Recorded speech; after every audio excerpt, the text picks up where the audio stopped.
Hi guys, my name is Miss Van Valkenburg, or Miss Van for short, and I'm a special education teacher at Provo Peaks. Today I'm going to talk to you about autism. Autism is not a disability you can see. You can't look at someone and tell they have autism because autism affects the way your brain works. Autism is very common. 1 in 54 people are diagnosed with autism, which means you probably already know someone or love someone that has autism.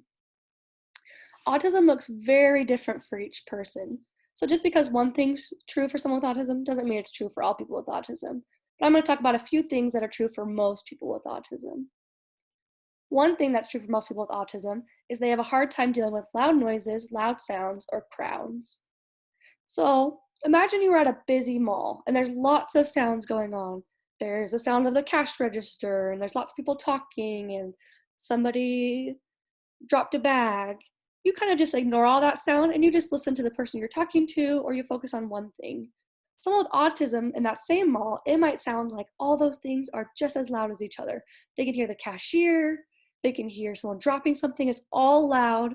They can't filter it out. It's all in their head, which can be very overwhelming and stressful to. So sometimes people with autism wear headphones to cancel out sound, or they need a break when things get too loud, too noisy, or too bright.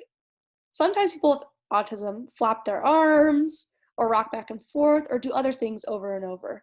Sometimes this is just how they process the world or deal with their emotions, like they're stressed or maybe they're super excited. The second thing a lot of people with autism do is they have a hard time with change.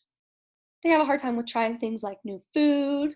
If they were to move to a new house, or a change in their schedule would be really hard.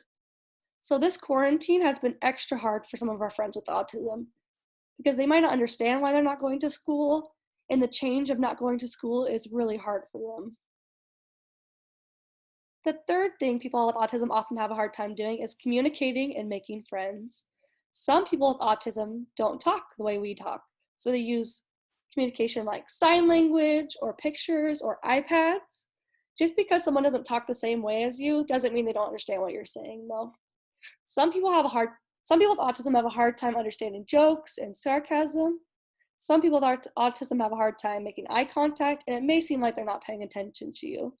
But even though it's harder for people with autism to make friends, they want friends and need friends just as much as anybody else.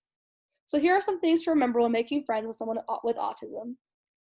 Make sure you talk to someone with autism the same way you talk to any of your other friends. Don't talk to them like a baby or a little kid, because you wouldn't like it if someone talked to you like that. If you're not sure how to talk to someone or you're not sure how they communicate, you can always ask a teacher or a parent for help. They can tell you things about how the person communicates. Like maybe they can tell you they use an iPad or they like to give high fives. It's okay to ask honest questions to an adult if you see a friend with autism doing something that's weird or confusing to you. So if you see someone doing something and you just don't understand why, it's okay to ask a teacher. We all learn by asking questions. But the most important thing to remember when making a friend with autism is that they're kids just like you.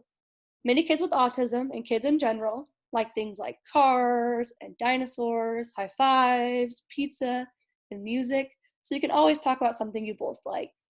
Let me know if you guys have any questions about autism.